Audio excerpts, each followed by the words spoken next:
Good morning and welcome to this Grant County Commissioners meeting. Today's Monday, April the 6th, 2026. It's 10:01 a.m. and I'll call the recess has ended and I'll call the meeting to order. We'll have the prayer led by Mr. Hicks with the Pledge of Allegiance led by Commissioner Stewart. If you would stand. Let us pray. Our most gracious and Father, we thank you for the blessings of life. Lord, we thank you for the Easter season and the reason we celebrate.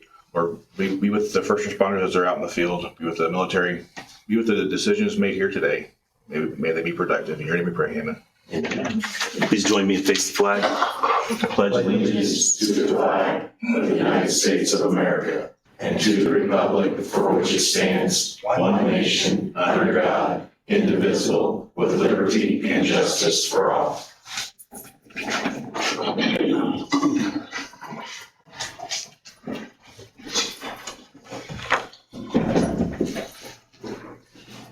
We'll move to the consent agenda. We had pre-approval of claims.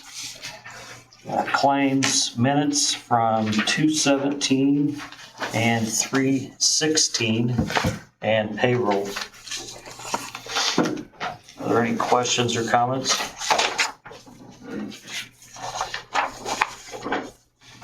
Mr. President, I reviewed the minutes, claims. I didn't see any adjustments or mistakes, so I'm going to make a motion that we approve the consent agenda. Second. I have a motion from Commissioner Stewart, a second from Commissioner Poland to approve the consent agenda, the pre-approval of claims and minutes dated 2/17 and 3/16, as well as payroll. Payroll number, where we got seven. Payroll number 7. Are there any other questions or comments from the members? You said 316? The minutes from 3/16. Minutes. Any other questions or comments? All those in favor signify by saying aye. Aye. All opposed, same sign. Motion carries. We'll move on to any monthly or annual reports. I'm not seeing anything in our packet. Are there any communications or board updates? Are there any boards, elected officials or any boards that serve at the will of the commissioners here wish to give an update? Not seeing anything. I'll move on. We'll move on to the EMA report. Mr. Jackson's here with us today. Good morning. Morning. Won't have much, but I will give you a quick update on the storm damage from March 26, 2026 at 6:59 p.m. There was a severe thunderstorm warning issued for Grant County and subsequent a tornado warning as well. Although we could never really confirm, other than the National Weather Service highly suspects that an EF0 somewhere along the Wabash, Huntington County, Grant County line up in that area. And we did have, we spent the next 2 days doing some damage assessment. There was substantial damage to some hog farms, some other barns. One residence did have substantial hail damage. So there again, everybody that we talked to was insured. So we didn't have any major things that we had to do from our side, but just there again, documented that. It was mainly sustained northeast Grant County up around the Van Buren area. Van Buren had a lot of trees down, that kind of stuff. So normal summertime, springtime storms, it's normal. So I'd be happy to take any questions. Are there any questions? All right, thank you. Thank you. Thank you. I did see some photos of those storm damaged items and areas and looks like some rebuilding work to do on. Sure. The hog farms took a big hit up there. That was probably the worst single bit of damage that we had. I appreciate it. Thanks for the update. We'll move on to Central Dispatch Report. Mr. Hicks. Good morning. I do have several things to go over this morning. First, we'll start off with the calls for service last month. Last month, we handled, we made and received 10,808 phone calls. 51 of those were 911 landline, 2,294 were cell phones, 193 of those were voice over IP, and there were 156 miscellaneous calls. We took 2,585 911 calls in total. Our law enforcement partners responded to 900 9,462 calls for service, EMS 1,082, our fire department 788, and dispatch handled 635 complaints for a grand total of 11,967 calls for service. A lot of that was contributed to the storm damages or the storms that rolled through. We were quite busy during those time periods. The other thing I've got to ask today is Marlena Wilson would like to travel to Frankfort, Kentucky to take Nina's Center Management Certification Program. It is a 5-day class.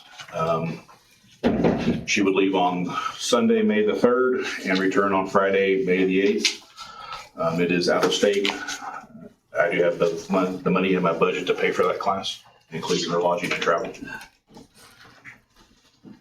I think that's a great opportunity. Anytime we can educate, I think that's it's a huge benefit. And so I'd entertain a motion to approve the travel request. So moved. Second. I have a motion from Commissioner Poling, a second from Commissioner Stewart to approve Mr. Hicks' travel request for Marlena. Are there any other questions or comments from the members? All those in favor signify by saying aye. Aye. All opposed, same sign. Motion carries. I know some of that we're working on as a side note when it comes to travel. We're still working through the employee handbook. Hope to have it wrapped up maybe in the next couple months potentially, and maybe some more edits along the way. But we've talked about going to the GSA. GSA schedule, per diem schedule. Per diem schedule. So I know when we start traveling out of state, a lot of times the county's not reimbursing enough to cover expenses. So, since I've been employed here, it's been $26 a day. And if you look at the GSA website, $26 a day will not cover the meals just for the dinner time. So I think that would be greatly appreciated. Please make sure when Marlena goes or when she makes the reservation for the lodging that you send the tax exempt documents with that, please. I'll do that today. And then the other thing that we've got for your consideration is a renewal for Everbridge. That is our mass notification software that Mr. Jackson and I both use to keep our citizens and our visitors aware of happenings in the county on an emergency basis. For 12 months, that is $14,631.72, and historically the commissioners have paid that. What did you say the cost was? $14,631.72. And it is for a 12-month term.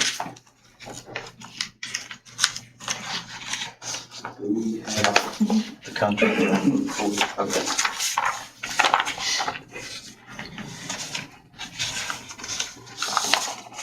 Should be in your folder too, Chuck. You can have one, you can have one.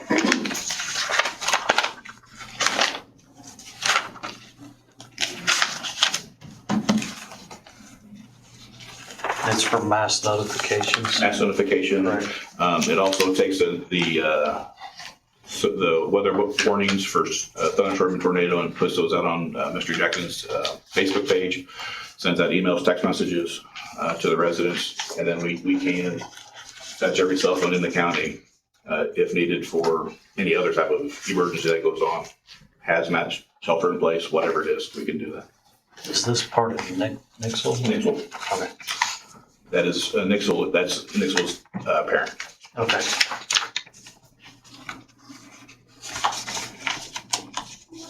If there are no other questions, I entertain a motion to, Mr. Harper, have you reviewed this? Go ahead. I'll review, approve it pending my review. I'll reply back. Yes, sir. I'd entertain a motion to approve the Everbridge contract quote for the yearly fee, $14,631.72, pending attorney review. I'll make that motion. Second. I have a motion from Commissioner Stewart, a second from Commissioner Poling to approve the Everbridge quote of contract pending attorney review. Are there any other questions from the members? If not, all those in favor signify by saying aye. Aye. All opposed, same sign. Motion carries. Thank you. And then the last thing that I've got, late last year, I worked with the county council to secure funding for 911 to go. And basically what that is, it's our 911 phone system in a box. I did bring that today. I'd like to show you guys what that does.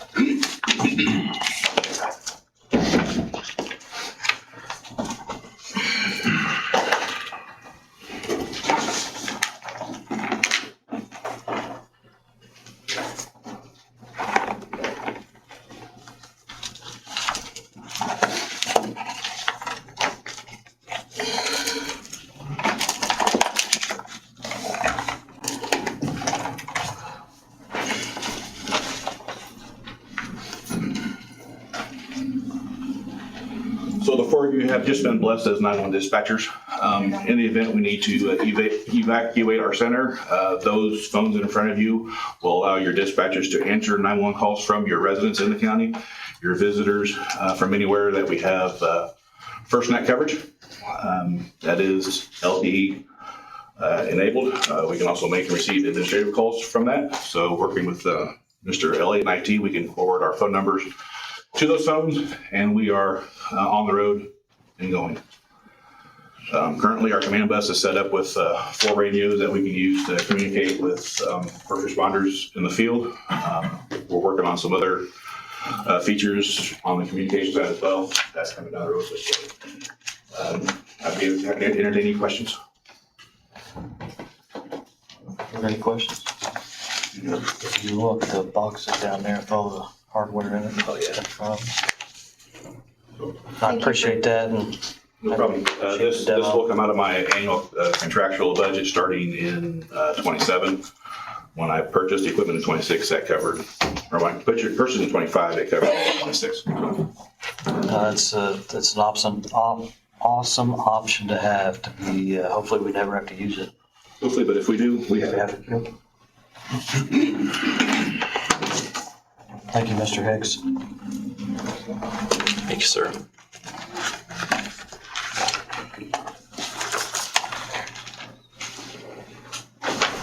I could call 911. Except for they got the girl across the street. I don't think they're actually taking one call. I might survive a few. Mr. Jackson, I've got one more question. Maybe either one of you can answer it.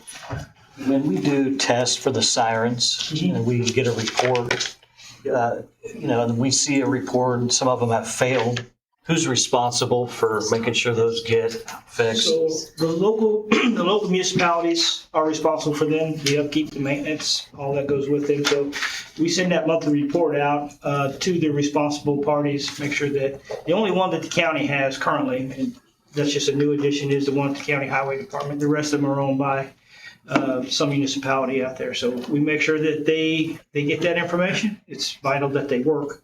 And we've been working with, lately, the town of Fairmount. They had one that just repeatedly failed. So there again, I made a special trip down there, the last test. It still failed, but we're making progress in that one. But that's totally up to them to get that. Okay. I know we're getting ready to be into severe weather season, right? Yeah. So that's important to make sure, and I see the reports. I want to make sure that as commissioners, we're not dropping the ball on our end, Yeah. that they're not being notified. Yes, there is a county ordinance that says we do test them second Saturday of every month at noon. And then we make sure that the proper municipalities get that notification. Okay, I appreciate that. Thank you. We'll move on to item number 9, IT report. Mr. Elliott? Good morning. Morning. One of the items for my report, I'm not ready for it yet, is for the texting for the Office at Hand system.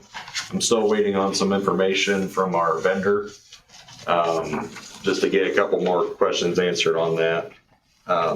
So the update I do have, I've worked with CHI and or CIH, and they got me updated pricing for the panic button system.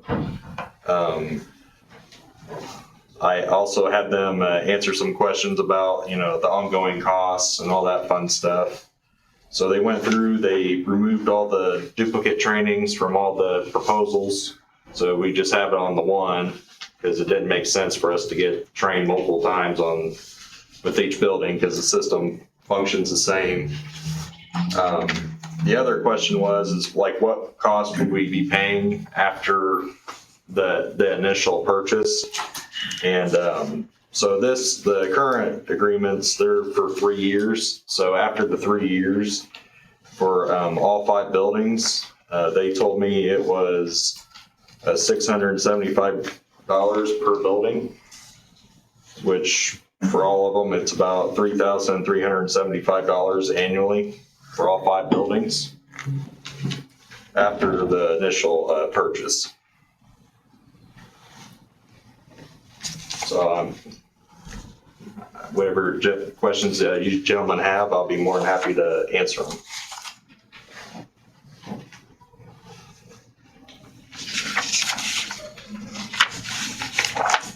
And I also, just the day for demos, I also got one of the little panic buttons as well. If you gentlemen want to,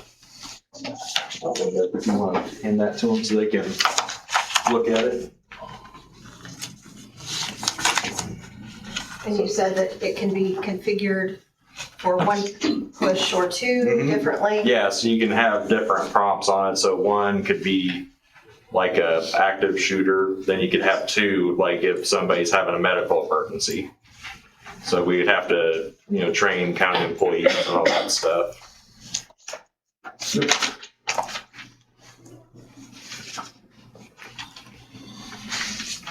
So the first 3 years is gonna be $9,930 for all the buildings. And then the next 3 years is when it's gonna go down to that $675. Yeah, that's for the service part of it.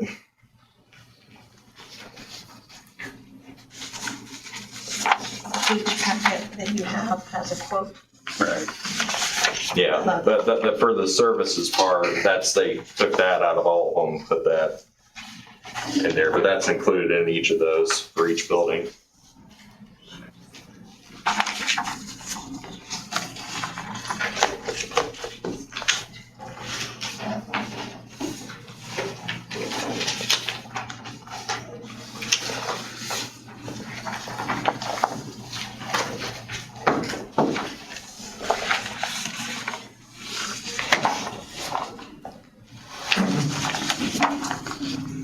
Is it 22,462? Is that them? The total, I mean, there's 3 or 4, oh, every building has one. Gotcha. I think where I'm at with this personally, I think we need to try it somewhere. Okay. I know, it's a huge, security risks and safety concerns in the courthouse. Okay. I think, me personally, I'd like to see it implemented in the courthouse first. Okay. Yep, we can do that. But then we're talking, it's 11,189, right, for the courthouse?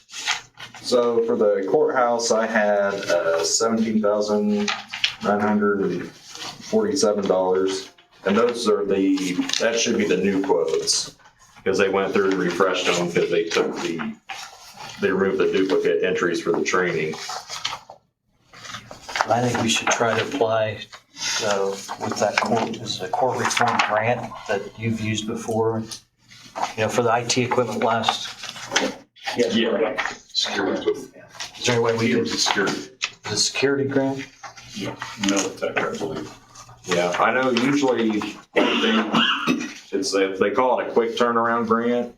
And usually those you have to put in a request like in November. So that would be one, we wouldn't be able to get that one. I would have to double check with Chris, but I don't think we would get They're shaking it. their head. Is that correct? Yeah, we wouldn't get it until the following year, correct? Correct, Yeah. yeah. We get it with when that cycle starts, which would be Right. January of 27. Yeah. But they're not, we work really well putting them together. It's just the timing of it. I know that's one that we get a fund Right. potentially. I think last year, they haven't set on top of it yet, but 40,000 is what last year was. Yeah. Yeah, because it went down a little bit because we used to be, when we did the cameras. 200,000. Yeah, well, I think they gave us 70 or 80,000, and then we had to Yes. pay the difference, but yeah, but it's went down a little bit.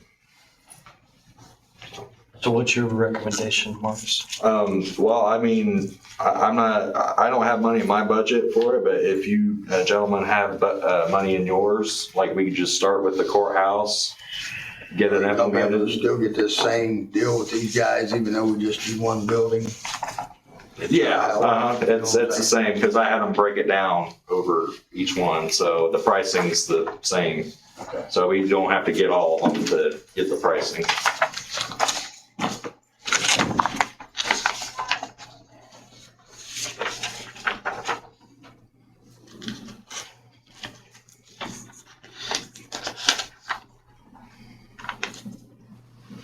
Yeah, and I'm not sure that the commissioners have enough funds in our budget as well to fund them all. Okay. I think that's just where we're at as far as planning, what of the priorities are. Right, okay. And that's what I'm saying, if we could maybe do one and try to get that grant potentially for next year, that'd be a sure thing. Okay. And then maybe we just need to revisit it back in the public work session. Or add this to the public work session as far as a priority. I mean, Unless you guys are ready to make a motion. No, I agree.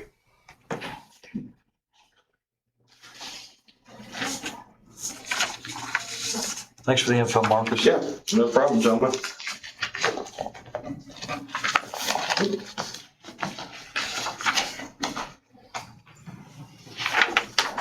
We'll move on to item number 10, the Highway Department report. Mr. White? Good morning. Morning. Have some good news to bring up. We put all of our plows and sanders away for this year, so hopefully we don't have. I was gonna say. So hopefully that's done till next year. We've cleaned all the bridges off in the county, the tops of the decks, got all the sand and salt off of them, and cut brush and everything else back. So we've got that all done. Hauled in about 3,000 ton of stone for making pug mix or cold mix there at the highway here in the next month or so. So we got that all hauled in and ready. Something I forgot to bring up at the last meeting, we went back to 4 10-hour days. Kind of started this morning, so I hope it's all right. Just kind of update you on that. Do we need to take action on that? I think it's more of a consent. Yeah, I think what we've done if in you the want to bring past. it up as a consent, that's fine. So just make sure that you guys are aware of it. So Thank you. So your starting time is, 6 to 4 a.m., 6 a.m. to 4 p.m. Okay. Monday through Thursday. So, some other things I was going to bring up is last month we requested to get in on the state's salt bid for next year, 2026, 2027 season. We put in for 1,000 ton. If you remember right, we have to take 80% of it, and we can get 120%. Then we kind of did our own, and so I submitted 3 different companies for quotes, and I'll go ahead and hand these out for you. So.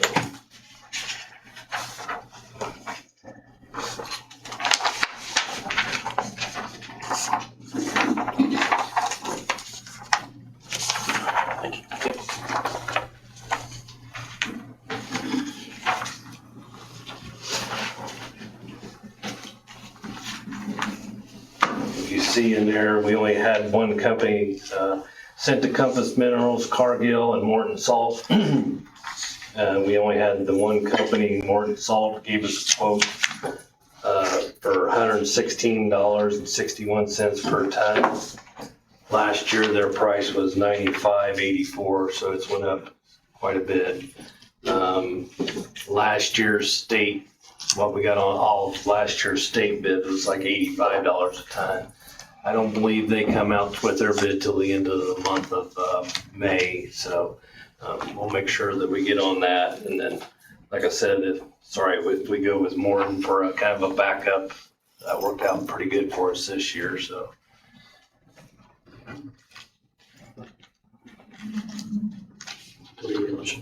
I'll make that motion. Second. I have a motion from Commissioner Stewart, a second from Commissioner Poling to accept the quote from Bork Salt at $116.61. Any other questions or comments? So all those in favor signify by saying aye. Aye. All opposed, same sign. Motion carries. They're supposed to start the hot mix plant today to trial run it, so hopefully here in the next couple of weeks, we'll maybe start paving for 2026. I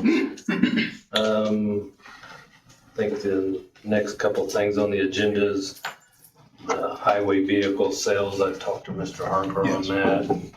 I think we're all good with that, other than I'd like to wait until I get my new truck refurbished before I think about selling this one, kind of thing, just in case something happens with the one that's getting repaired. So I guess at that time, I'll come back to you and ask you what to set the reserve at and everything else, if that's all right with you, gentlemen. What Mr. White has requested is the ability to use an internet auction site in order to sell a surplus vehicle as contemplated by IC 5-22-22-4.5. And there's a statutory mechanism that it uses an official online .gov website in order to conduct the sale, so it complies with all the statutory requirements, and also is a vehicle a good way to maximize the value of the trade-in. So like I said, when it gets a little closer, I'll come back with you guys on what you might want to set the reserve at and everything else. Like he said, the one thing good about it, it goes all over the United States, so it's kind of almost worldwide kind of thing. It just simply takes a motion from the commissioners, an approval to allow him to conduct the sale in that method, and it can be done. So we'll just wait for Mr. White. Thank you. Okay, thank you. And then the community crossing bridge, Mr. Harker's gonna look at that. Let's wait till the next meeting, if that's all right, before we approve that. And then the next thing I was gonna bring up is have Chris Dyer for United come up and give our presentation on our bridge inspection. He's got all the information you need on it, so.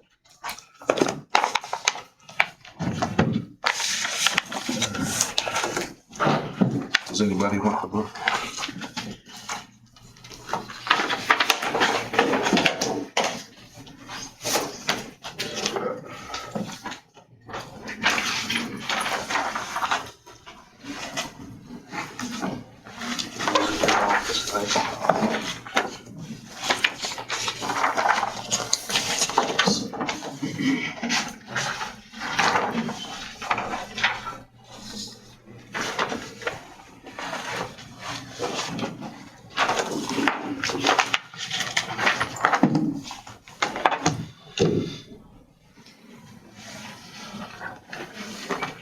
Good morning.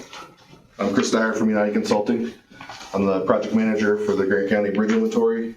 I've been working in this county since 21, and I've got 20 years of experience in bridge design and inspection. So I'm here today just to provide you with a quick update on the status of the bridge report. So this bridge program is a 4-year inspection contract required by Federal Highway. All your bridges have to be inspected every 2 years in order to remain eligible for funding. And all those bridge reports have to be submitted to the state and then on Federal Highway. So they reinforce the importance of this program by reimbursing you 80% of the costs of the inspections. And so the report that we've done covers all 192 bridges, and Grant County is currently in full compliance with all state and federal bridge inspection standards. So I'm here to present the phase 1 report for the bridge inspections. The binder includes all of our inspection findings, including all the current data tables, status reports, an individual bridge inspection report for each bridge, and all the additional photos that we took while we were out there.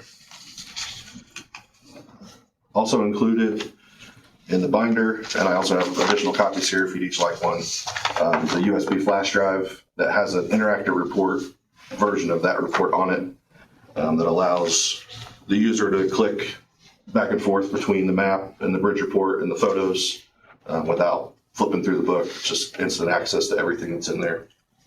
And it also includes all the inspection photos and bridge sketches and the county map. So the sheet you have in front of you, the binder has everything in it. This sheet just kind of highlights some of the important items within the report. At the bottom, we kind of highlight the bridges that are recommended for replacement and rehabilitation. We work on those with Mr. White to make sure that county planning and programming needs are met and preferences are included in the report as well, in addition to our engineering judgment. So on the back of that page, it kind of gives an update of changes that have been made since United took over the inventory in 21. So the county has replaced 3 bridges, rehabilitated 1. There are currently 2 more under design for construction in the coming years. In addition to that, there are also 2 bridge replacements that were just awarded last month that will be built this year into the beginning of next year. So strategically replacing bridges when they're needed helps stay ahead of deterioration and decrease the extent and expense of future repairs. So one of the most useful tools in the book is the priority schedule. So this is what we use for our recommendations of future bridge work for programming purposes. This goes out 10 years, just kind of gives a projection of the amount of funds that will be required over the coming years to keep the bridge inventory moving. These bridges are ranked based on condition rating, load rating, the impacts on public safety, and the traffic volumes.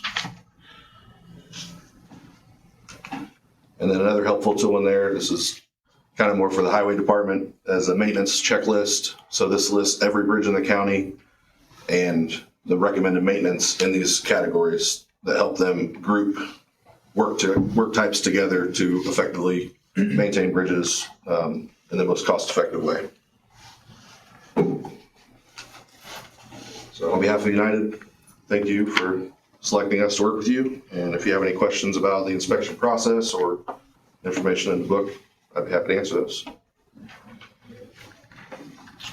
I have none. Thank you.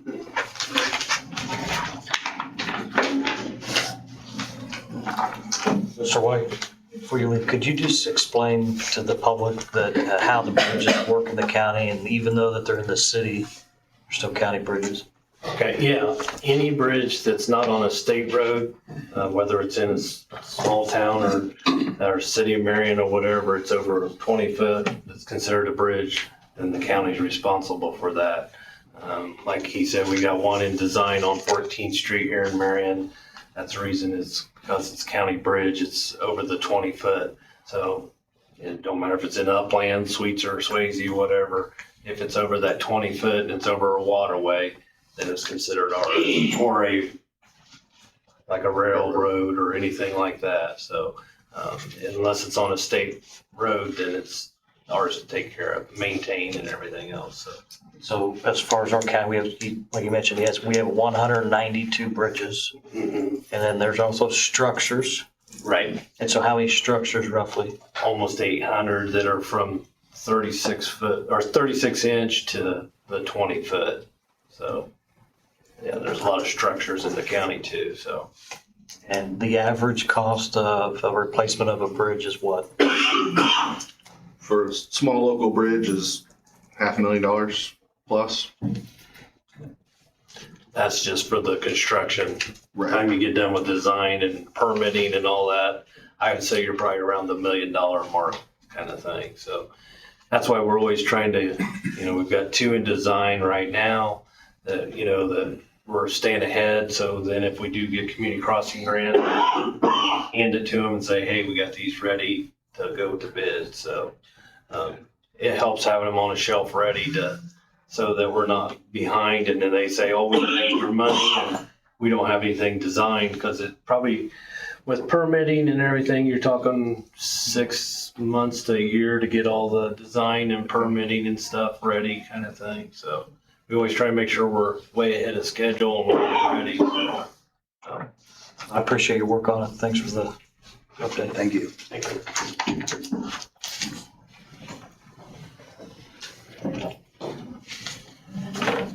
We'll move on to item number 11, the health department report. She did say she had nothing, but what about Thank you for remembering me though. but what about the tire?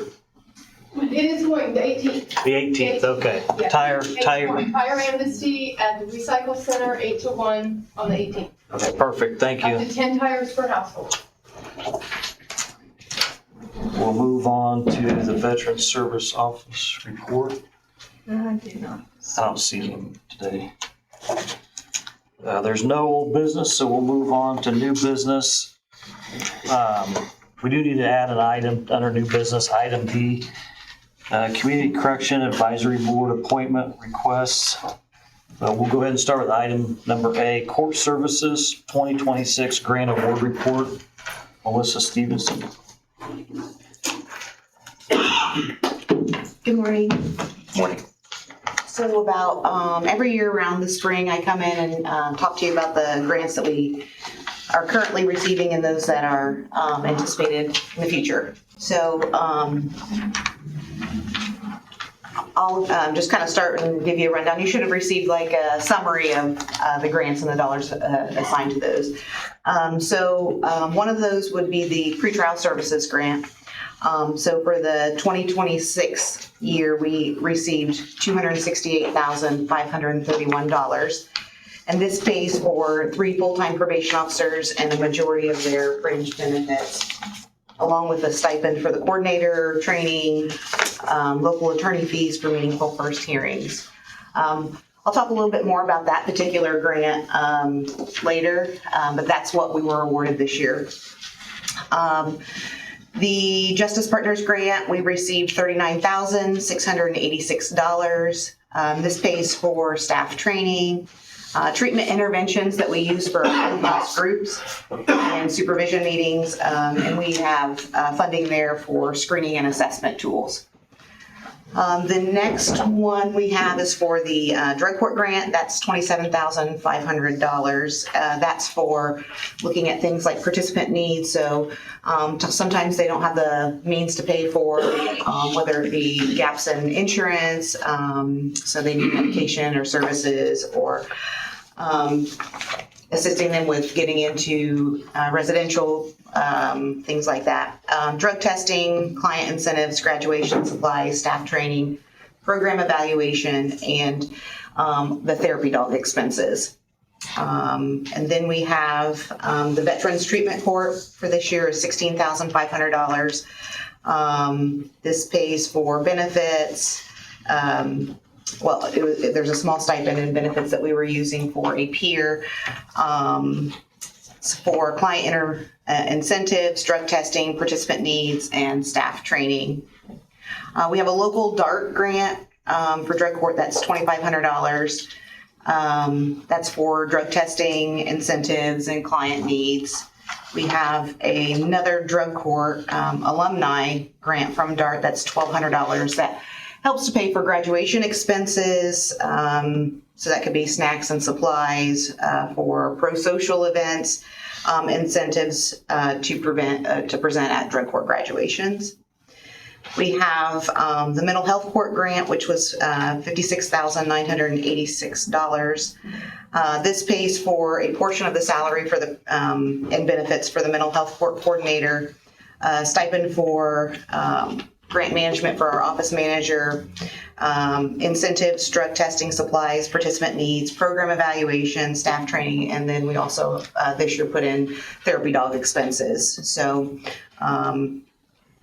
those are ones that are received and monitored through probation. There is also a state grant that is for Family Recovery Court that's managed by Superior Court 2, and then also a DART that's also managed by Superior Court 2 for Family Recovery Court. I believe Chris came last session to talk about the community corrections grants. So I'll just kind of go through those really quickly. So the Indiana Office of Court Services does a reentry court grant that we received for $10,000 this year. That's incentive, drug testing supplies, participant needs, graduation supplies, assessments, and training.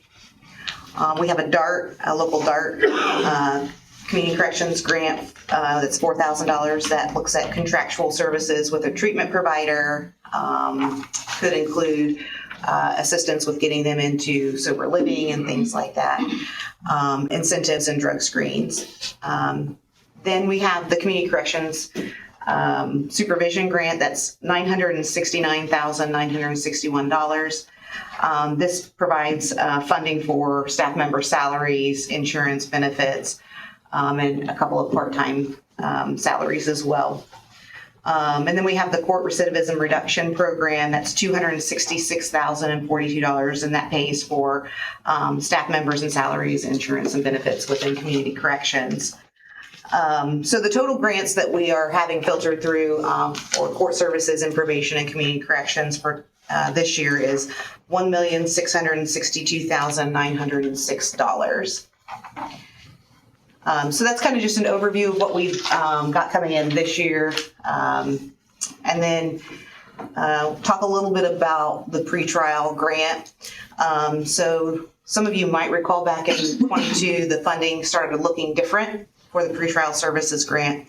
And so they were really reprioritizing how they were doing funding based on the amount of funds that were available. And so what they ended up doing was they started preserving salaries for employees, but then they started capping the amount of funds that would go for their benefits. Since that time, the commissioners have always agreed to pick up the remaining balance of the benefits because the salaries were already secured. And so this pays for 3 probation officers for their entire salaries, and then they get $5,000 towards their benefits. So this year we were able to reduce the anticipated deficit for benefits to $17,842.24 this year. Years past, it's been close to $50,000. Last year was a little better. This year's, right around $17,000. We were also able to do a grant amendment to shore up deficits in the funding for salaries due to the 27th pay. So when we submitted the grant, 27th pay wasn't on anybody's radar. And then so because it included funding for salaries, we went back and asked for a grant amendment rather than coming to the county to ask for the deficit there. So we were approved for that to pay for that deficit for that extra pay. So the commissioners, like I said, have always agreed to cover that deficit. Looking at the overall grant being $268,531. The $17,000 doesn't sound too bad in terms of what the county's having to put in for an entire program. And so they've consistently done that. So we're just requesting that that would be continued to the application that's for 2027. Should we be paid and funded consistently like we have for the last couple of years. Obviously, if those are, we would communicate that as soon as possible. Generally, these don't come out before budget season. They just closed on the application, so they usually come out probably the end of the year, fall, end of the year. But this year was much delayed because we had to go through the amendment process to make up the deficits for the extra pay, and then being funded a little bit under the minimum salary schedule. So we were able to move things around instead of asking for additional funding. I'm happy to share information about pretrial services, such as like their appearance rate, their safety rate, things like that, if that's something that you're interested in hearing.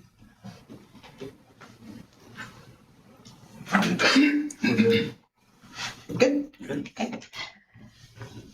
So This will be, because it includes salary and benefits, it has to go also through, it'll be presented at the council meeting as well. So I would just need probably some agreement that they're upholding what you agreed to during the last grant cycle to pay the deficit this year, and then a similar one for 2027 should we receive that funding again. So is there a motion to accept the request to that the commissioners are going to pick up the whatever benefit package or $17,800 and some change regarding the benefits? And we really won't know for 27 what that is. No, But what happens if, I mean, we don't want to be like, if they just do away with it altogether. Yeah, so what has happened before is they did a cap originally of 30%, and then they came back and did 25,000, which is much better for us. And they've done that for, Angie, this is the third year that they've done that? I believe so. So it's worked in our favor for the last 3 years. We just move things around to help with the salaries. So motion to, do we want to do up to a certain dollar amount then, or? It's hard to predict what they'll do. Well, we surely don't want to do it for this year. We don't want to do it for 2027, I wouldn't think. Yeah.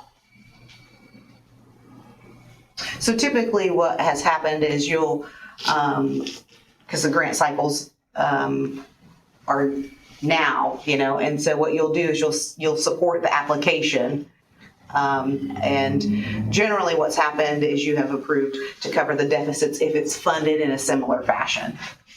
So generally that's what happens. So, because we can't tell what they're going to do in terms of funding wise. Is there a motion? I'll make that motion. Second. I have a motion from Commissioner Stewart, a second from Commissioner Poling to approve supporting in a similar fashion the grant, the awarded grants for pretrial, and the commissioners that would supplement the benefits package if it's in similar years past as far as 26 and 27. Are there any other questions from the commissioners? All those in favor signify by saying aye. Aye. All opposed, same sign.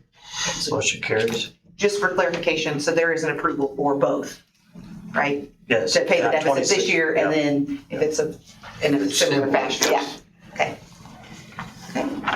I think that's all for me, unless you have any other questions? Thank you. Thank you.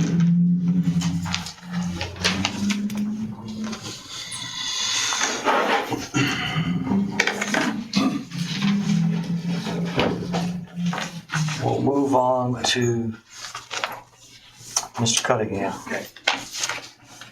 Morning. So I've got a couple items for you. As you know, we have our Community Corrections Advisory Board, Local Advisory Council, that oversees community corrections and things, as well as local criminal justice items. So I provided you a letter of 2 changes looking at making. Lisa Dominici has left Radiant Health, and so Stacy Loshi has taken her position. She's been serving as Lisa's designee until she left. So we'd like to make that formal appointment, and that is an appointment made by the commissioners. And then the other appointment that we'd like to look at is Bruce Elliott is still going to be here in the Public Defender's Office, but it's my understanding that Jerry Drook is now taking the role as the Chief Public Defender. And so we'd like to make that change on the board as represented. These terms are like 4 years. Obviously, if there's a change or a resignation or someone leaves, then we'd come back and look at making that appointment. I'll answer any questions that you have. Background for the advisory board, its appointments in 11-12. I think I sent that to you in the letter. But answer any questions you might have, and that's all I have. And so is Jerry the assistant now, correct, to the chief? No, he's the chief now. He's, according to David, and I haven't talked to Bruce directly, but everyone that's come to the board meeting has told me he's the new chief public defender. And so typically what you've done is, or directed me to do with that part of it is, we've always appointed the chief public defender to be in that position. Are there any questions or comments from the members? No, sir. If not, I entertain a motion. So moved. Second. I have a motion from Commissioner Stewart, a second from Commissioner Poling to approve the appointments for 4 years to the Corrections Advisory Board. Stacy, what was? Loshi? Yeah. What is it? Radiant Health? Yes, correct. And then Jerry Druck, who is the chief defender. Are there any other questions or comments from the members? All those in favor signify by saying aye. Aye. Aye. All opposed, same sign. Thank you very much. Appreciate it. Thank you. Could you send an updated appointment? Yeah, I was going to tell you that. Would you prefer I send it to Beth and then she can distribute it to your house? However you would like it. Okay. And when we make changes to Shane, I'll make sure I send, every time we do that, I'll send you guys an update so you know what's going on. Thank you, Chris. Thank you. Our next item under new business, item C, Gregory and Appel summary plan. Mitch Capperson's here.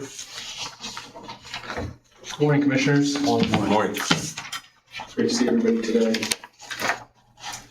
What you guys have in front of you is our consulting agreement. Set it up for 3 years moving forward to guarantee the same pricing that we agreed to last year at this time. Over the last year or so, we've been working diligently with Beth, Felicity, and all of you guys to help institute some best practices on eligibility and administration, as well as making sure that the county complies with the state laws and how it relates to public safety employees. The fees that you have in front of you are about a 20% decrease in where the fees were prior to us. And this locks it in for the next 3 years. There is, although it is locked in for 3 years and our fee is guaranteed, there's an out clause. You know, if for whatever reason you guys aren't happy with us or what we're providing, you can make a broker change outside of that. There is an error listed on the last page. It says March 31st, 2025. It should say March 31st, 2029. And I just want to say, we've enjoyed working with you guys, and look forward to doing that in the future. Are there any questions or comments? Yeah, I got a couple of questions. The fees you say that are 20% less, where's that listed? Is that your 62.5 fee? Is that what that means? Yeah. So last year, I think I might have provided something to Shane that had a breakdown of the fees and commissions that were set up previously and what they were moving forward. The fee that we have is $62,500 for our annual fee billed quarterly. The prior fee was $80,000 per year. The reason for that is we automated some things that were done manually in the past that we believe, we don't have to spend as much time. There's no justification for us to charge that extra $17,500. I'd be happy to provide that commission workup that I did for Shane. I'd be happy to provide it to you, Ron. So what about the rest of what? Yeah. So for instance, I guess my question, I'm trying to figure out how to say it. Like it just says on here, it just says included. There's no, like, I don't know how much that is. Sure. So the way that I guess what I'm trying to say is even though that fee might be 20% less, is it made up in the other areas here where it just says included? There's no breakout. Right. That's what I'm trying to say is I broke it out. I think the way I've got it listed there is if you go to the compensation section, there it lists the ways that we get paid. So there's a fee that's the main part of our commission, or sorry, the income that my agency makes from the county. And then there's also commissions that are built into the dental, vision, life insurance, and voluntary benefits. The commission levels were left unchanged from when we were brought in. The way that we price our services is we basically need to get about a 25% margin, and it's a little bit of a guess because we don't necessarily know exactly how much time is going to go into working for you guys. But similar to how a lawyer might get paid, I think about it on the billable hour threshold, and it's set at about $250. On page 3, it says financial analytics services and reporting. Yes. That first bullet point, it says prepare custom financial reports and dashboards. Have you been doing that like the past year? Yes. Okay. Who does Beth see that or? Okay. There is a cost to our agency to do that. There's basically a file feed that's set up with our data warehouse and UMR that brings that information in. We also have I think Felicity actually has access to the custom, basically she can see every single claim that comes into the plan. Diagnosis codes, revenue codes, who it's on, and we can help consult based on that. Okay. And I just have one last question. I'm done. So under 5, under compensation, it says additionally standard commissions will be paid to Gregory and Appel. What is the standard? Is that listed somewhere? It's the reason why I put it that way is because when we first came in, we didn't know what the commissions were. So we tried to leave it general with the understanding that we wouldn't change it without a conversation, with you all or, and Beth and Felicity as well.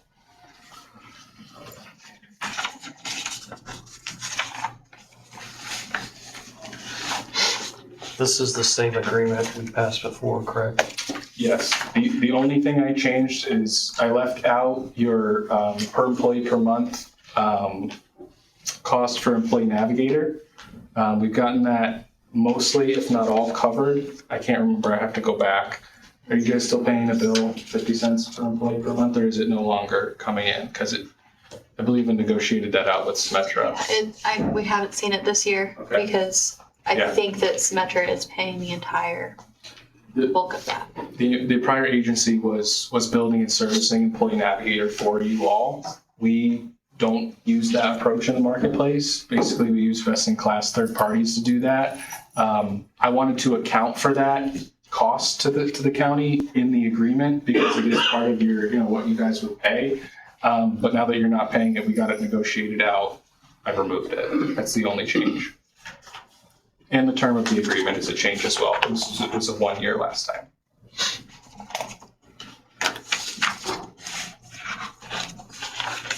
Are there any other questions or comments?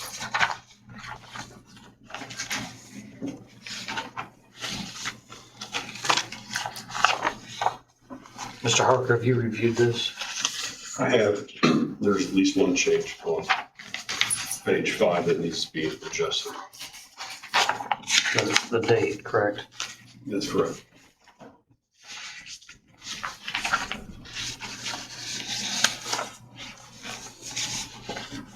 Do you have any questions, Felicity or Beth? And donuts are also courtesy of Mr. Casperson. They're in the back room. If there's no other questions or comments, I'd entertain a motion. So moved. I'll second it. I have a motion from Commissioner Polling, a second from myself to approve Gregory and Appel Employee Benefits Service Agreement.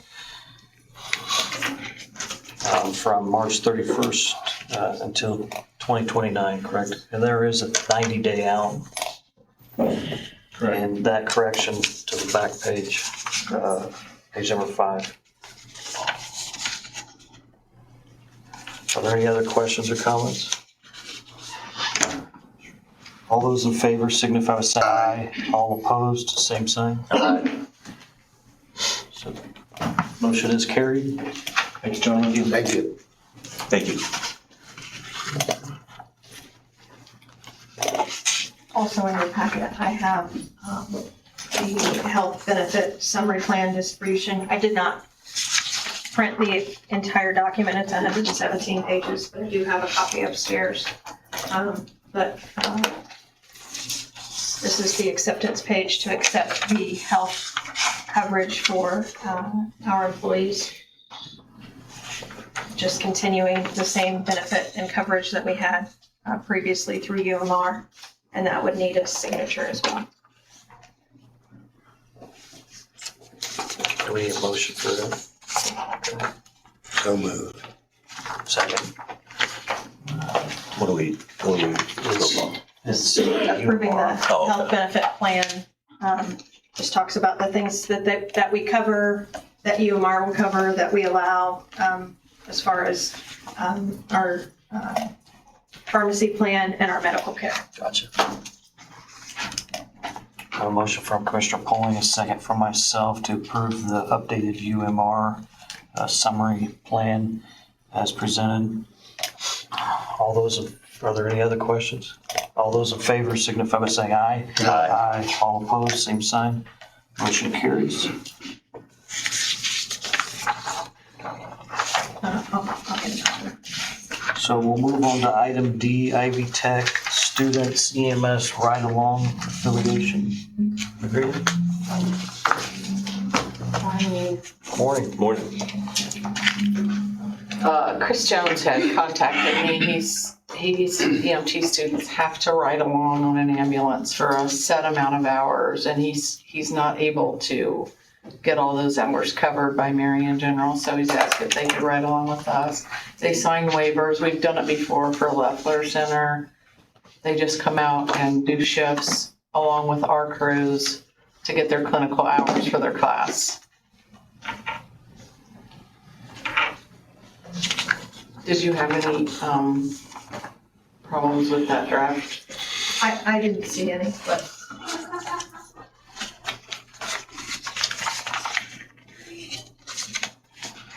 Mr. Hargrave, you had the I have not yet. Okay. You can approve this. I think it's always awesome to partner with any continuing education, whether that's college or anybody that's interested in the field for sure. So with that being said, I would make a motion, or I would recommend making a motion to approve it pending attorney review. So moved. Second. I have a motion from Commissioner Polling, a second from Commissioner Stewart to approve the agreement with Ivy Tech Community College of Indiana for Marion Campus, agreement affiliation, School of Health Science, or Paramedic Science. And this agreement would be from the first day of April and effective for 2 years. And it'll be pending Mr. Harper's review. Are there That's any other- something I can just sign then? I was just gonna ask Yeah. that. Are you okay with Dawn signing it, providing it? Once Mr. Harker gives me the go-ahead. Yeah, it's fine. Okay. On the motion. Are there any other questions? All those in favor signify by saying aye. Aye. All opposed, same sign. Motion carries. Thank you. Oh, thank you. So we'll I got two move more items. move on to your cell phone stipend. That's for the new supervisor. Okay. Same as always, scheduling, call-offs. She had to run out to the building Saturday and handle the fire training that was going out there. Are there any questions regarding the stipend request? Make a motion that we approve it. Second. I have a motion from Commissioner Stewart, a second from Commissioner Polling to approve the cell phone stipend request regarding in the EMS department. Are there any other questions or comments? All those in favor signify by saying aye. Aye. All opposed, same sign. Motion carries. And we'll move on to item F, or the request for time reinstatement. I'm gonna recommend. I'm thinking we do that executive. I'm gonna recommend we table that, and then pending the HR review, and then we'll discuss it at a later date, but I'd recommend table it. Is that something I need to schedule? Yes. Okay. Is there a motion? So moved. Second. Got a motion from Commissioner Polling, a second from Commissioner Stewart to table the request for time reinstatement regarding EMS. Are there any other questions or comments? All those in favor signify by saying aye. Aye. All opposed, same sign. Motion carries. That's all from me. All right, thank you. Thank you.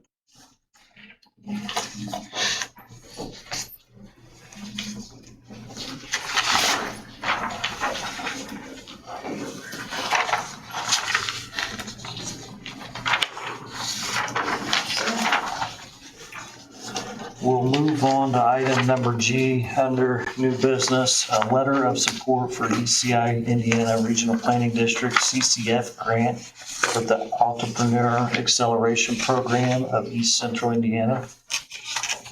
This is just a letter to support the Planning District's Community Collaboration Fund. It's a grant application for Entrepreneurial Acceleration Program of East Central Indiana. Just requested a letter of support from the commissioners. I'll just, do you want me to?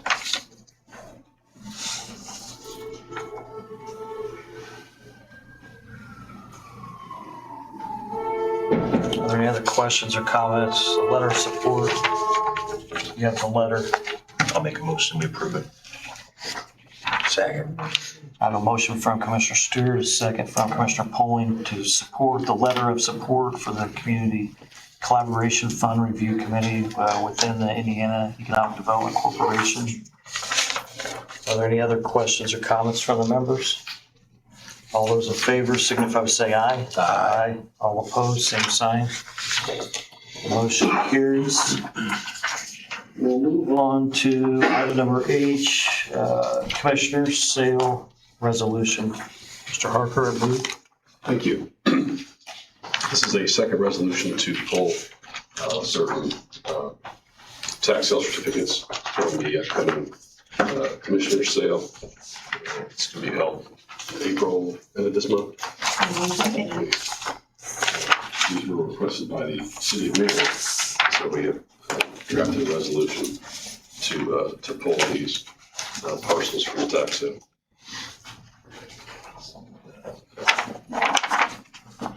Do we have a resolution number 4? Did you say 4? And Mr. Harker, we're yet to have finalized a process on how these will be dispersed, or how the county will be compensated. At this point, we're pulling them, and we're still waiting for like the formal process. That's correct.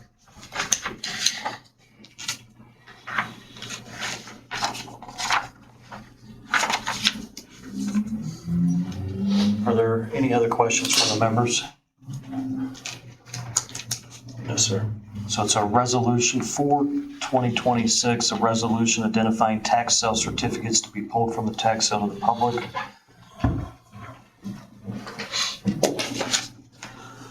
If there are no other questions or comments, I entertain a motion. So moved. Second. I have a motion from Commissioner Stewart, a second from Commissioner Polling to approve Resolution 4-2026. Are there any other questions or comments from the members? No, sir. All those in favor signify by saying aye. Aye. All opposed, same sign. Motion carries.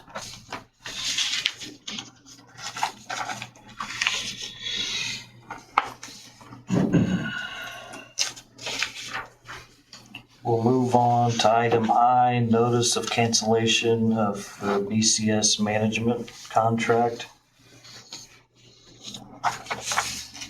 Mr. Harper, did you review that? I did. We just have one change to make. That's the date should be April 6th.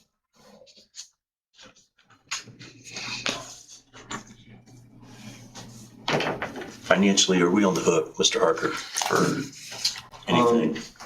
I'm sure they have incurred services to a certain point, so we'll have to compensate them for work that they've done. So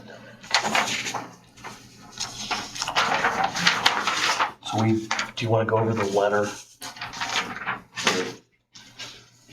Sure. I'll read it. Please accept this letter as formal written notice that Grant County, Indiana is canceling the statement of work, exit 255 community listening sessions under Master Services Agreement 2024-5 with Baragazi Consulting Services, Inc., DBA, BCS Management, Inc. Pursuant to 1.4 of the Master Services Agreement, client may terminate the statement of work upon prior written notice. Grant County hereby provides notice the cancellation of the listening session agreement is effective immediately. No reason is given. No reason is stated in this notice. Grant County reserves all rights, remedies, and protections available under the Master Services Agreement. The applicable statement of work and governing law, including with respect to payment for any conforming services rendered up to the applicable termination date, and any refund of unused prepaid fees if applicable. Please confirm receipt of this notice in writing and direct any further communication regarding the matter to the undersigned. Sincerely, Board of Commissioners, Grant County, Indiana. Are there any questions from the members? If not, I'd entertain a motion. I'll make that motion. So moved. Second. I have a motion from Commissioner Stewart, a second from Commissioner Poling to approve the BCS management termination letter as presented. Are there any other questions from the members? Nope. All those in favor signify by saying aye. Aye. All opposed, same sign. Motion carries.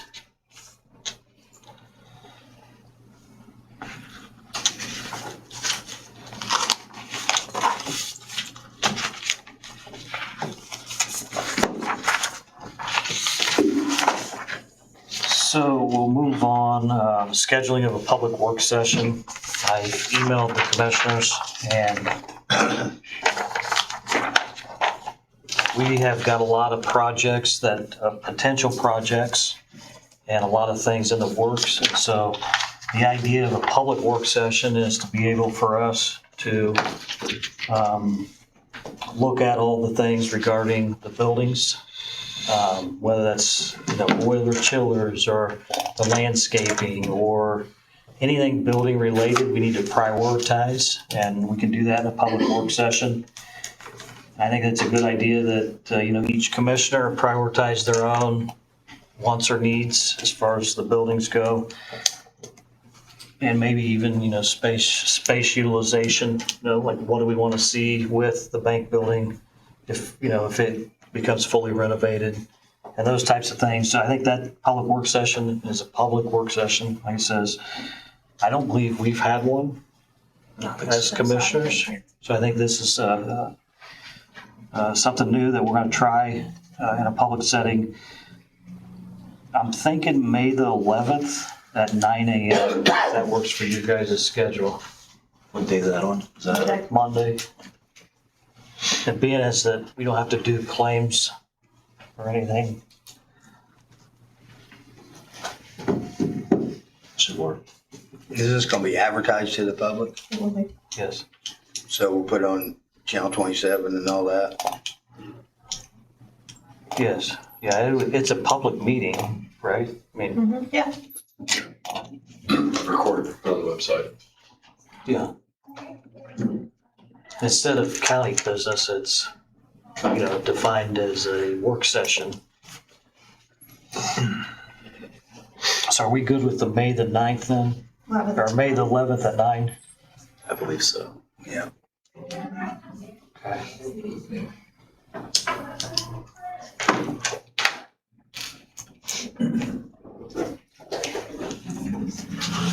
And then we'll move on to the May 2026 meeting schedule. If it's for the public, I was just doing it in the evening, not in the morning. Yep. Thank you for that comment. A public work session, the way I envision this one's for buildings, so why the community can have public input, it's gonna be more of like a round table with the commissioners deciding, hey, we need to prioritize, this boiler chiller's at X date and how old it is. That's the way I envision it anyway. Thank you. May the 2026 meeting schedule. Currently, we're going to have a meeting May the 4th and May the 18th. I'm recommending that we move or cancel the May the 4th meeting.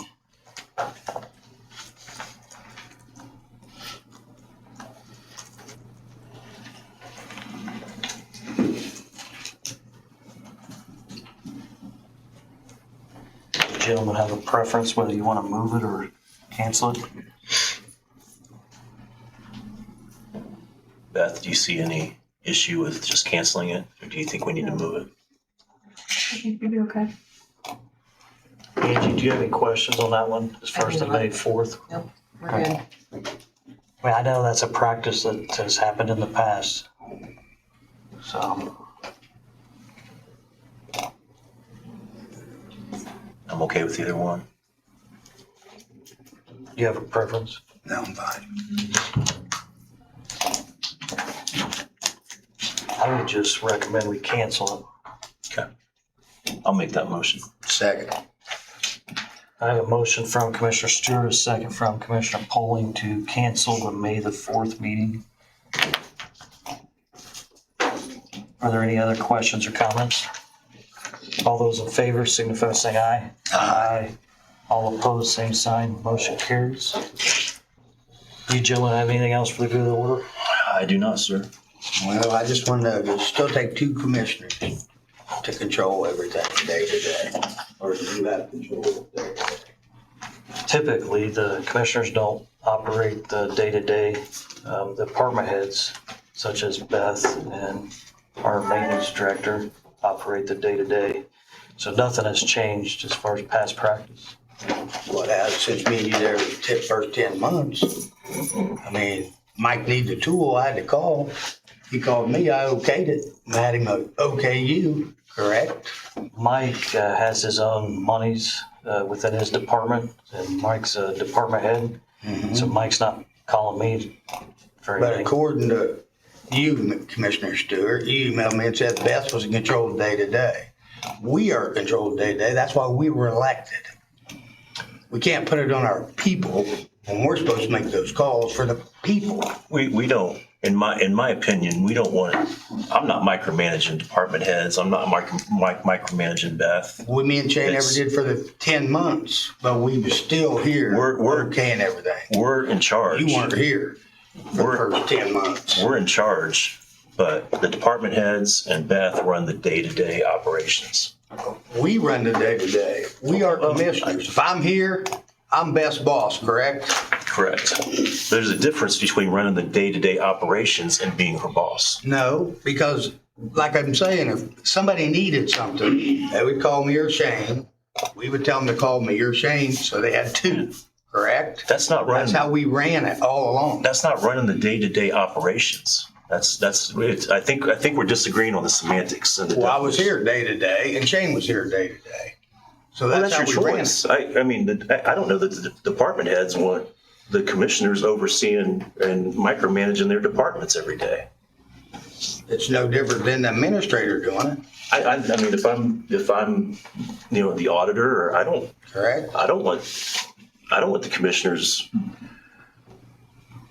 And in the past, if there's ever been an issue with the department that they needed us on, they always reach out to us. They're professionals. They know what they're doing. They know their department's better. When we had when Justin was here, Justin called us for everything, even at nighttime. He's for everything. Well, because we run it. Is that why we're elected to run it? We run. Again, we don't we're run running a circle. HR. Okay, here's the thing. HR Here's the thing. For the last 2 or 3 months, I was under consumption that Shane ran the day-to-day. When Shane left for vacation, he tells people that Beth's in charge. That's not so. If me or you are here, we're in charge. We're in charge, but that's not running the day-to-day operations. We We're not run here. anything we want to run, Ron. If I want to tell the maintenance crew, just like, I just need to read this statement. You guys keep going on and on and on. We need to go to the DHUM. Concerning the buildings, I recommend moving the maintenance operation to the DHUM while we wait for completion of the sprinkler system at the 911 call center.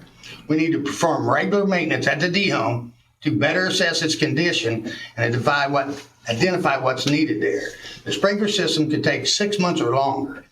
So in the meantime, the DHUM should be worked on. Regardless of whether we build a jail or not, we're gonna need the DHUM either to help with overcrowding or to begin a rehabilitation program. Based on your current financial projects, I believe the cost of the new jail is far too high to be financially responsible. The construction itself is $73 million. In addition, $53 million in interest over the life of the loan, $5 million remaining on existing jail debt. Furthermore, the taxpayers have contributed another $29 million over the 25 years to bring the total financing obligated around $160 million. If an inmate outsources at a current rate of $1.1 million for the next 3 to 5 years while construction's underway, the total cost before this completion could reach $163 to $166 million. That means initial project, the jail, costing $73 million, would ultimately cost the taxpayer in addition $93 million. These figures are clear. We must make careful evaluations, all alternatives moving forward. Other counties have faced similar debates. Some chose jails, some chose to rehab them. Given the long-term impact on our community, it would be prudent to reassess and invest in upgrades for repurposing existing facilities such as the DHUM. Could better meet public safety needs at a far lower cost. We need to get to the DHUM, guys. Because the 911 we're stalled on. We need to go to that DHUM. Because irregardless, we're going to have to use it. Whether they're building it or not, because you can't count $1.1 million to help you pay the payment if you're still shipping people out. You still got to come up with that money for 3 to 5 years till it's built. So we need that DHUM. And that's what I'm saying here as a commissioner. We need to have our crew to go to the DHUM and do maintenance. Clear it out. Let's look at it. Let's start getting the numbers. Yeah, we have a lot of work. I know the maintenance department's got a lot of work we have to do at the 911 building. And a lot of other, we got 4 other buildings too that we haven't been taking care of that well. And so I think they got plenty of work to do. And so I think that's something that we can discuss in that public work session on, what the priorities are. The DHUM's the only building not operating besides 911, which got stalled because of fire sprinklers. We can have the DHUM open in 2 to 3 months to relieve this money from going out. This makes no sense. Are there any other questions or comments? No, sir. Are we ready for public comment? We'll go ahead and open it up for public comment. At this time, the public is invited to speak before the board. Please approach the podium when recognized by the president. State your name and address and concerns or comments. No complaints, accusations, or name calling regarding personnel can be allowed during this public discussion time. A limit of 2 minutes will be given. If more than one person is represented for a group, only one spokesman can be heard. It is expected that professionalism and courtesy is displayed at all times during the public comment portion of the meeting. Mr. Kitts? Hi, Greg Kitts, Barton. Got a cold I'm fighting, 2501 North River Road. Just 2 comments. Pull the tax sale certificates for the city of Marion. My suggestion would be that if we're gonna do that for them, and then if properties are gonna go to them, we need to get that parking lot back here. It seems like somehow that's been dragged, because I thought that we needed it for parking, and it's adjacent to our lot. I don't know why that hasn't taken place. It seemed like it's been 6-8 months. The other thing, I would agree on this public work session that you're gonna have about the buildings on May the 11th. I definitely agree that you should basically have it at a time that's more convenient to the public. That was something that I thought both you and Chuck had run on, was that you were gonna even change these meetings to be in the evening so that more people could attend, as opposed to during normal business hours. But thank you, appreciate your time.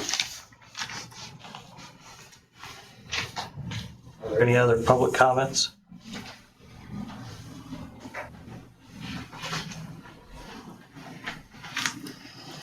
Good morning, Molly Early, 1717 Summerfield Drive. On Friday, April the 3rd, I received a denial of an APA request from the county commissioner, specifically Beth Winters, and I have a couple of questions regarding that. First and foremost, in one of those requests, I asked for electronic and written communications between the commissioners as well as the city of Marion in regards to the Dana property. I was told those records don't exist, which I know is a flat lie, because Mayor Morrell flat told me they did exist.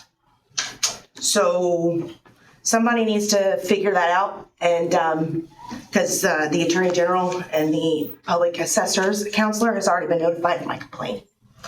Secondarily, also in that, I was told that records do not exist in regards to communications from the commissioners in regards to a parcel on Troy Avenue, parcel number 27-06-02-600-023.000-006. I also know that those records exist because in the Economic Development Committee meetings, it was actually on record that you guys were going to talk to those property owners. So again, somebody is not telling the truth.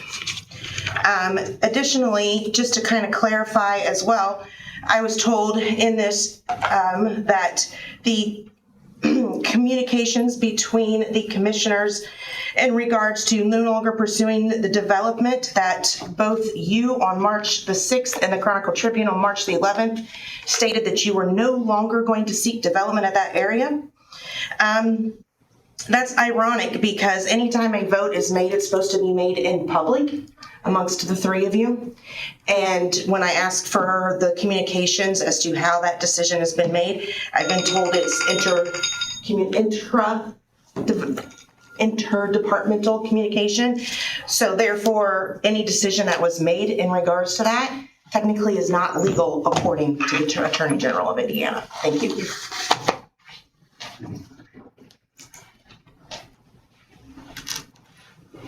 Any other public comment?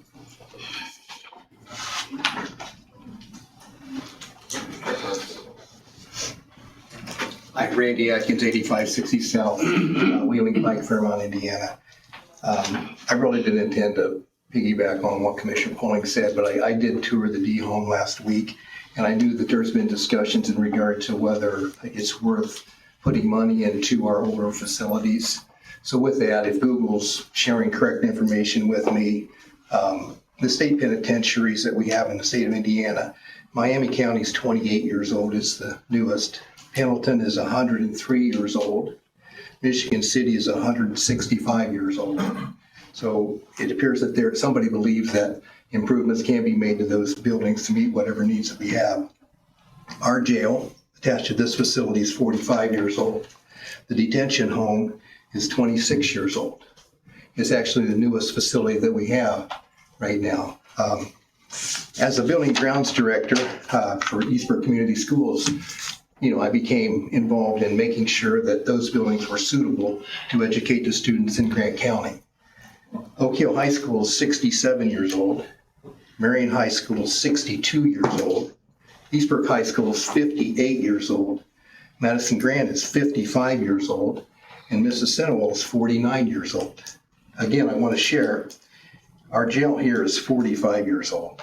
It's actually newer than any of the high schools that we're educating our students in Grant County. And the D home is 26 years old. So, my experiences would indicate to me that these facilities can be maintained and they can be used properly to meet the needs of the Grant County citizens, if we commit to that. Thank you.